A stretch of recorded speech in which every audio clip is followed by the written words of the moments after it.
Good morning, good afternoon, good evening, ladies and gentlemen, wherever you may be in the world. I'm Sarah Jane. This is Thoughtful Nuggets and Pearls on Gift of Healing TV. And I am delighted to welcome my friend. And yes, she is a friend. We have actually met. We've spent time together, folks. Junie Schreiber, the author of the very new book, Loving the Whole Package, How to Shed the Shame and Live Life Out Loud, which #1 Amazon bestseller yesterday. Junie, welcome to the program and congratulations. Oh, thank you so much. I am so excited to be on with you, sharing this with our tribes and celebrating, because this is my new baby, and I love what's in the book, and I'm so thrilled to share my journey and the tools to help other people go on the same journey of healing and transformation. So thank you. And yes, you are my friend, and I came to England and we hung out and it was wonderful. it was great. It really was. We spent some time in Glastonbury together, so it was wonderful. It was. Junie, I'm very aware, obviously, because we've known each other a while now, mostly through the internet, but yeah, was it last year or was it the year before? Because time flies, that you did the thing where you actually had your whole body painted. So you were actually standing up and saying, do you know what? I'm loving the whole package, which I'm assuming is somewhere how the title came to. And it's helping people to do just that, love the whole of themselves. yeah. So do you want to share just a little bit and maybe how the book came about? Sure, absolutely. So yes, it was a little over a year ago. It was April of 2016 specifically that I took it all off and I got body painted by a well-known body painter, Andy Gollop. And why did I do that? Well, I did it because I could. And that blew my mind. Truly, it blew my mind, because I had such a long journey of self-hatred and shame around my body, the idea of putting a bathing suit on or going out of the house sometimes, many, many years of just feeling such inadequacy and fear of being seen. And that was a big piece of my journey. And so when I had the opportunity to get body painted and I said, oh yeah, let's do that, I kind of went, whoa, whoa, whoa. What did I just agree to, and what happened that I could do something like this? And I realized that something completely changed for me. There had been deep healing, deep transformation for me to feel more comfortable and allow myself to have that experience. And it really rocked me, and I was shocked that I was so comfortable with the idea. And then I thought about all the work I've done with women through the years, and not just women, but men as well, and all the feelings of inadequacy that we have and the challenges of standing in our power and going out there in the world and shining our light.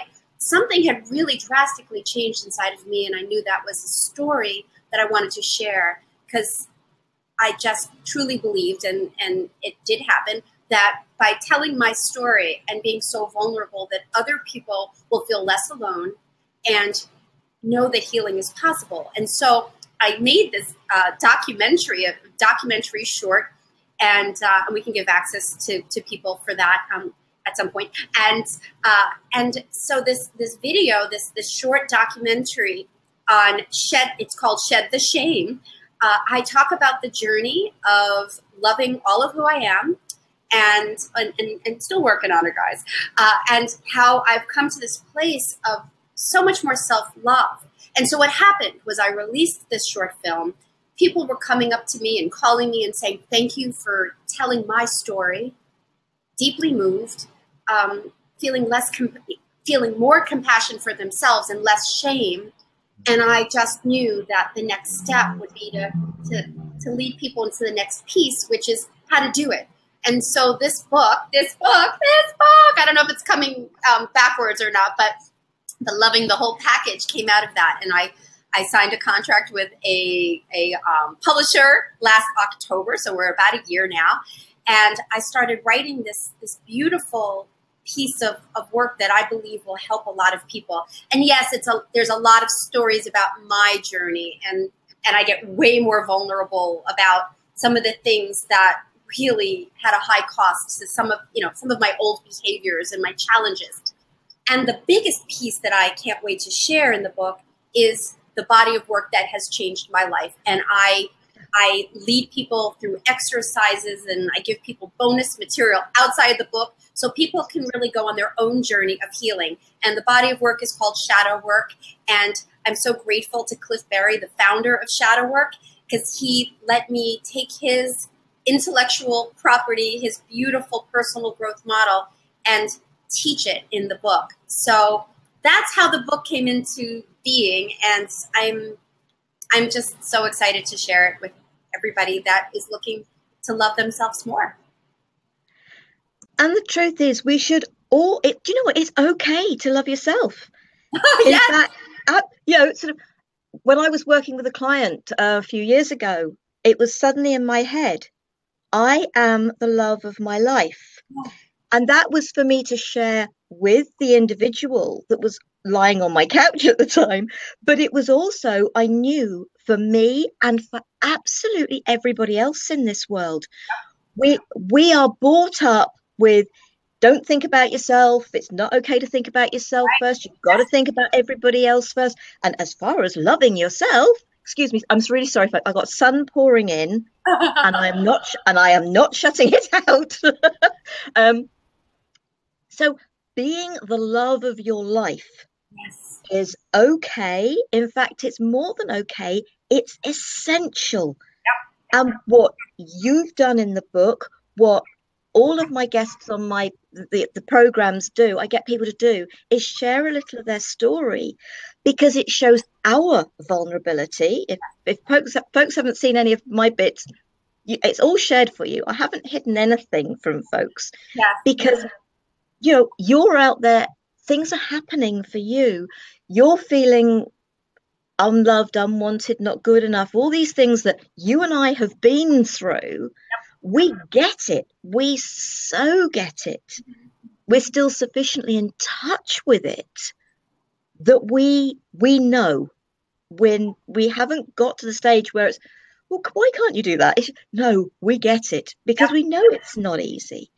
So that vulnerability, that sharing of your story and listening to other people and realizing you are not alone. But I know you sort of, that when I said you are the love of your life, it's just like, yeah, let me come back to you.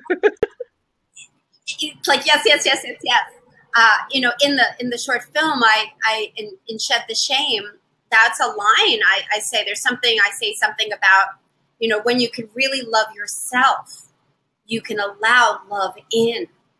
And this book is about loving all of who you are, shadow and light, and to do it in a way that's honoring of who you are and having compassion for you, who you are and how you are, and to become conscious, to really become conscious of your beauty and your gifts, and to see where the wiring has come from. Where has that old programming come from that has us doubt ourselves and feel inadequate? Where did those messages come from? And you mentioned a few. People have told us, maybe you need to tone it down a little bit, Junie, or I don't think you can really go for that, or all these different messages we got, which had us internalize this. Am I really able to love myself? Am I good enough? And so I talk about that in the book, that this book is a cure, but it's a journey to curing the not good enough-itis. And when we can truly, truly love ourselves, truly allow ourselves to relax into who we are and to know our gifts and to be vulnerable, life changes. In fact, one of the lines in the book, and I don't know exactly, but basically it's like, I want to scream from the rooftops that vulnerability is a superpower. and yet we have to be mindful. There's a part of us that has to discern, well, how vulnerable, how much, and to learn how to play with that risk versus taking the risk. What's really scary and what should I do? How should I be? But ultimately, when we can really love who we are and relax into that and to shine what I believe is our divine light, that each of us have our own unique spark, it's such a gift, not only to us, because it is. My God, when you really love yourself and you can relax and just be, to be yourself and love it. I mean, literally, to be yourself and love it. Then you bless everyone you come in contact with. And the love, it's when you can truly love yourself, then you can not only give to others, but you can receive the right love. I think because so many people in their insecurities, and I did it, I open my hands and I say, I did it. I accepted love from places. Yeah, I maybe I thought I was in love. I don't know. But somebody said they love me, and it was just like, somebody loves me. It won't last for long, so we'll grab it while we can, because I just want to feel loved. And so many of us look for love outside of ourselves. There's so many things you read on these little sort of one-liners and whatever that are posted on social media. And it's like, stop looking for all of this stuff outside of yourself. Yep. Everything you require, everything, and I'm not going to use the word need, but everything you require is right there in you, in your heart, that core, that center of love. And so loving yourself, loving the whole package, whether you're slim, whether you're a little bit bigger, it doesn't matter what size you are. And if you're starting to grow on your path, this came to me quite some time ago, you do, just because your soul, your spirit expands, it doesn't mean your body's got to expand to fit it in. It is okay to have aspects of you outside of that. They're outside your physical form. That might go too deep for some people. I apologize, but it is about loving. It is about caring, and it is about realizing. To me, this cropped up the other day. Our comfort zone is actually created by fear. Yep. Yeah, because we won't step outside of it because we're afraid to.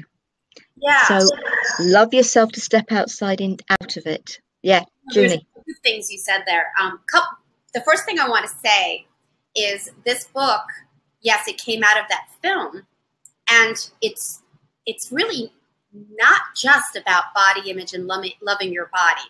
Yes, I talk about that a lot in the book, and how I use food as a drug, and why I used food as a drug, and my feelings of such shame around my body and how it affected me.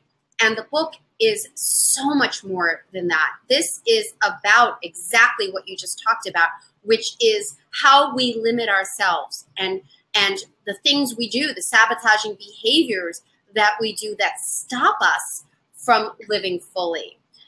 This book is, shadow work is about how to stop sabotaging ourselves. It is about, yes, coming home to the truth of who we are, but it's shining a light on what is the fear? What is it that we're afraid might happen, and where did it come from? So that comfort zone, we really honor it actually in shadow work. We honor the part of you that says, you know what, I need to stay safe. That is what we call the risk manager. That's this part that's assessing all the time. Should I step out of this comfort zone, or should I stay here? This is kind of nice, even though it kind of sucks. At least I know the landscape. And what happens then is there, as we go through life, there's a cost, a really high cost for not moving past our comfort zone by living life, because life happens outside of the comfort zone. Yeah. When we have our dreams, when we want to have new relationships, when we want to build a new business or whatever it is, the dreams live outside of the comfort zone. If we're so scared that something might happen, and usually it's past wiring that says, oh, you might fail, you might get hurt. We're not on some level gonna go for it. We're gonna sabotage ourselves. So this is about breaking the cycle of sabotage by shining a light on what really is risky. A lot of the book talks about risk, and how to dance with our fear, how to allow ourselves to embrace our fear and really see what's truly risky and what's not. So yes, we come in all shapes and sizes, and that's a big piece of this, to love all of who we are. Yeah. And this is about everything, guys. This is about everything. That if you're limiting yourself or stopping yourself, there is a reason. And it's a beautiful thing that you're doing. And it might need to be upgraded a little bit. It might be some old programming from your childhood, and it's unconscious. And so this book with the exercises and the special bonus material actually helps you to figure out and to see what's in shadow, what's underneath your consciousness that says, I'm wonderful, I'm great, and everything is perfect. Affirmations are great, but I'm telling you, if underneath you're going, I suck, I'm ugly, I'll never amount to anything, and you don't know that that's there, 90-something% is unconscious, and it's pulling the strings. So this book shines a light on that and gives wonderful exercises to help you learn how to dance with the fear and stand in your truth and speak up for what's important to you, and mostly relax and love all of who you are, because you're beautiful and perfect. Perfectly imperfect. Perfectly you. But then imperfect is I'm perfect. And I love that. I think that is absolutely brilliant. Never heard that before. I love it. I never heard that before. I know. Hey, you know, sometimes, you know, I miss something. But think about it. Oh. I am perfect. I love it. I'm perfect. I think it is never heard but that. I saw that. Brilliant. Absolutely brilliant.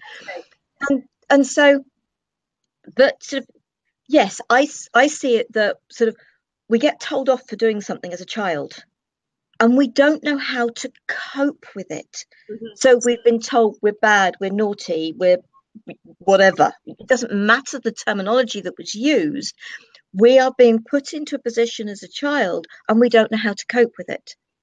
And because we don't know how to cope with it, I see it that we sort of compartmentalize, detach ourselves from that aspect, because we want to be loved, we want to be liked. Absolutely, because that's all a child wants. And a child doesn't understand that the adult may be saying that to protect you. The child just sees it that they're in trouble. They've done something that is preventing the adult from loving them. And so the loving the whole package is not, as you said, just the physical. It's being able to bring back in every little aspect of yourself that you have compartmentalized, you've detached from, you've whatever. You use your terminology. You use whatever terminology you like, folks. What feels comfortable for you, but that's what it's about. It is. Absolutely. So again, well-meaning parents, our culture, our religion, I mean, we get messages everywhere. And ultimately, you know, we're blasted into these human bodies, these earth suits for earth school, and we weren't given a manual. And suddenly we're like really vulnerable, and all we want to do is like survive and be loved. And so we, on some unconscious level, start to figure out, well, if I do this, oh, mommy smiled. And if I do this, oh, daddy got mad. Or if I wear this, oh, it's acceptable. And if I wear this, oh, it's not acceptable.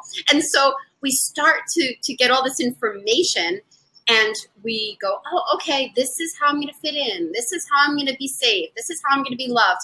And again, that's great.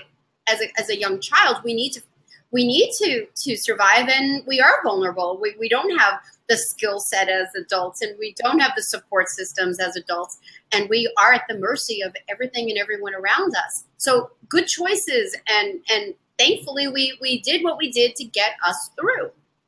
However, as you said, we cut off parts of who we are. We put into shadow, or we disowned aspects of who we are, like my voice. You know, I mean, people say, you cut off your voice? Junie, you've been talking forever. Yes, but no. I have inside of me go, you know, ooh, maybe I shouldn't raise my hand in class in high school. Ooh, maybe I shouldn't run for student council. You know, all these things. And I know I'm on live, but I've just lost visual, but that's okay. So yeah, so we start cutting off of these vital, beautiful parts of who we are, our voice, our anger. There's a way to be healthy, access healthy anger, the ability to set our boundaries and speak up if something is not okay. So we start pushing these parts into what we call the shadow bag, and we lose access to vital energy. We lose access to all of who we are. So great as a kid, not so great as an adult. And as an adult, there's a cost. And so this book, Loving the Whole Package, and everyone can go right now to lovingthewholepackage.com and learn how to take back all of who you are in a conscious, healthy way and begin the journey. Excellent. Oh, so can you see us? Not yet. I know you can see me, but that's all that matters. I'll find you. Okay, fine. I love this, folks. Don't you just love technology? So I think as long as you can see me, I'm good. Well, as long as it's recording, that's the important thing. But sort of, so I think really, folks, I think maybe if we draw a line under it at that point, just in case for any reason we have totally lost Junie and it's not recording properly. Oh, you're back. But it is really important to be true to the whole of you. And children, and I know this happens, you do something the first time and the adults around you laugh.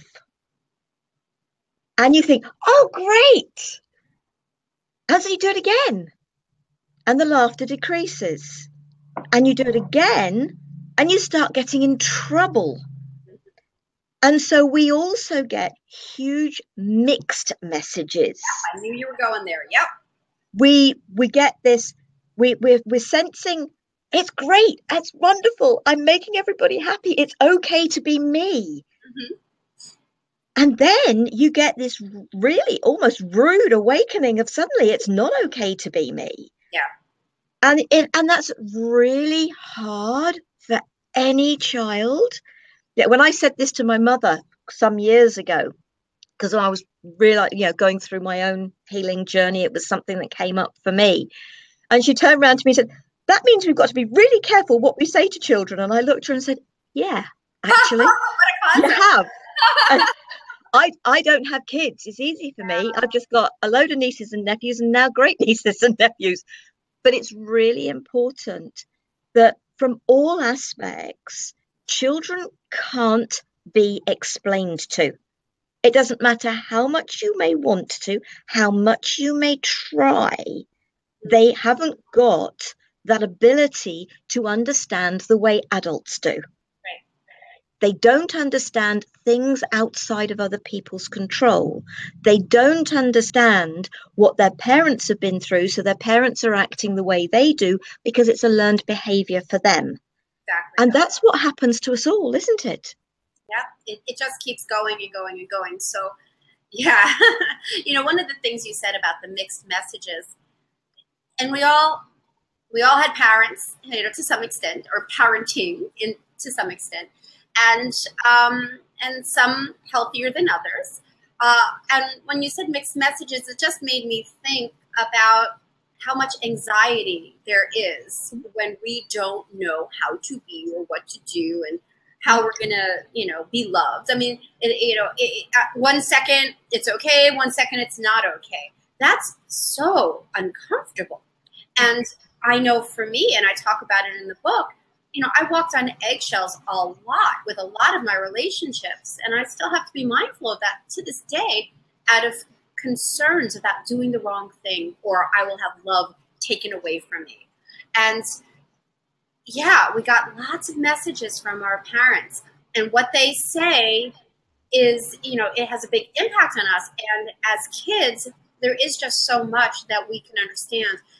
One of the things I also share, and my mother and I, we're so close. She's like one of my best friends now. I love her to pieces. And in the book, I mentioned that she had a look. She had a look. All she had to do was give me that look. And in that look, I thought, oh my God, I messed up. She doesn't love me anymore. And I've fallen from the top of her she's the best ever kid to now I'm crap. And inside it was like, I'm not good, I'm not lovable, and my mom is, is mad at me, and she never said those things. She never said, I don't love you anymore. She never said, you're a disgrace. But inside that look, sometimes I made mistakes, as, kids can do.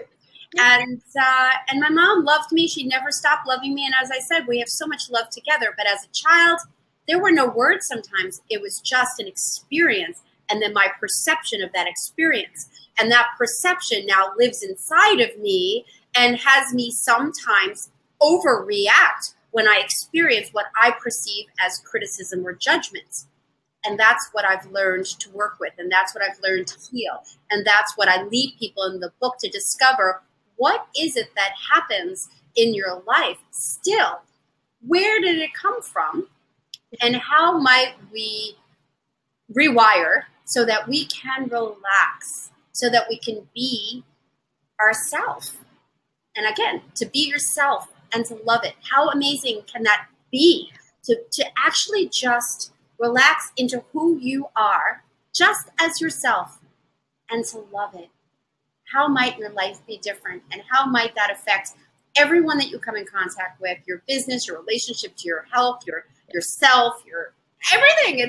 It's all about taking back all of the parts and becoming conscious and healing. So, yeah. Absolutely. And it's also realizing that, now as an adult, especially, you can realize that when somebody says something, actually, it's their stuff. You haven't got to take that on board. If they don't like you the way you are, fine. It's okay. I haven't got to change to make you like me. It is okay if you don't. It really is. And when you actually, there are going to be people hearing those words thinking, that's fine, but you've got to actually put up with it. How can you, when it happens? You can. It was one of the biggest enlightenments to me is, hang on, I haven't got to please everybody. The only person I've actually got to please is me, providing I am not hurting anybody else deliberately. Then the only person I have to please is me.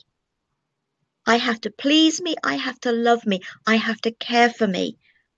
And if that means letting people go out of your life that are critical, judgmental, abusive, you can use whatever you like in the way of terminology. If it means letting them go, love yourself enough not to put up with it.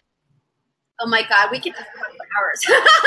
All right, so a few more things. So one is, I hear a lot of times people go, oh, but then I'm going to be selfish. Well, that could be something to look at in shadow, that we've put our ability to love ourselves in shadow, where we're so afraid of being selfish. We think that's a bad thing, that we don't allow ourselves to love ourselves. So to love ourselves in a healthy way, in a grounded way, in an honoring way, there's nothing bad about that. And the more we love ourselves, the more we're able to shine and connect and love more. And the ability to set boundaries with other people that may not necessarily be as loving, or perhaps they are critical, or maybe there's some behaviors that are not acceptable, that are hurtful, or whatever it is.